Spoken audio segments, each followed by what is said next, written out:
ರಾತ್ರೋರಾತ್ರಿ ಗ್ರಾಮದಲ್ಲಿ ಕಾಡಾನೆ ಹಿಂಡು ಪ್ರತ್ಯಕ್ಷ, ಬೆಚ್ಚಿಬಿದ್ದ ಜನ ಆತಂಕ.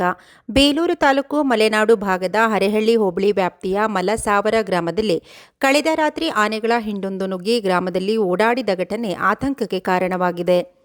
ರಾತ್ರಿ ಹೊತ್ತು ಹಠಾತ್ ಆಗಿ ಗ್ರಾಮಾಂತರ ಪ್ರದೇಶಕ್ಕೆ ಬಂದ ಆನೆಗಳು ಹೊಲ ಜಮೀನು ಹಾಗೂ ತೋಟಗಳ ದಾರಿ ಹಿಡಿದು ಹಾನಿ ಮಾಡಬಹುದೆಂಬ ಭಯದಿಂದ ಗ್ರಾಮಸ್ಥರು ಮನೆಯ ಬಾಗಿಲು ಬೀಗ ಹಾಕಿಕೊಂಡು ನಿದ್ದೆಯಿಲ್ಲದ ರಾತ್ರಿ ಕಳೆಯಬೇಕಾಯಿತು.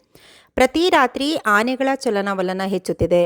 ಹೊಲದಲ್ಲಿ ಬೆಳೆದಿರುವ ಬೆಳೆಗಳು ನಾಶವಾಗುವ ಪರಿಸ್ಥಿತಿ ಬಂದಿದೆ. ಅರಣ್ಯ ಇಲಾಖೆ ತಕ್ಷಣ ಕ್ರಮ ಕೈಗೊಂಡು ಆನೆಗಳನ್ನು ಹಿಮ್ಮೆಟ್ಟಿಸದಿದ್ದರೆ ಗ್ರಾಮಸ್ಥರಿಗೆ ಬದುಕು ಕಷ್ಟವಾಗುತ್ತದೆ ಎಂದು ಸ್ಥಳೀಯ ರೈತರು ಆಕ್ರೋಶ ವ್ಯಕ್ತಪಡಿಸಿದರು.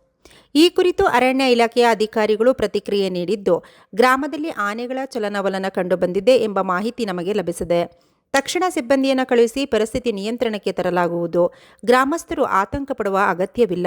ಅಗತ್ಯವಿದ್ದರೆ ಪಟಾಕಿ ಸಿಡಿಸುವ ಮೂಲಕ ಹಾಗೂ ಗಸ್ತು ಬಿಗಿಗೊಳಿಸುವ ಮೂಲಕ ಆನೆಗಳನ್ನು ಕಾಡಿಗೆ ಹಿಮ್ಮೆಟ್ಟಿಸಲಾಗುತ್ತದೆ ಎಂದು ತಿಳಿಸಿದರು. ಇದರಿಂದ ಗ್ರಾಮದಲ್ಲಿ ಕೆಲಕಾಲ ಶಾಂತಿ ನೆಲೆಸಿದರೂ ಮುಂದುವರಿಯುತ್ತಿರುವ ಆನೆ ಹಾವಳಿಯಿಂದ ಮಲೆನಾಡು ಭಾಗದ ಜನತೆ ಭಯಭೀತರಾಗಿದ್ದಾರೆ. ಕಾಸರಳ್ಳಿಯವರಿಗೆ ಫೋನ್ ಮಾಡಿ, ಕಾಸರಳ್ಳಿಯವರಿಗೆ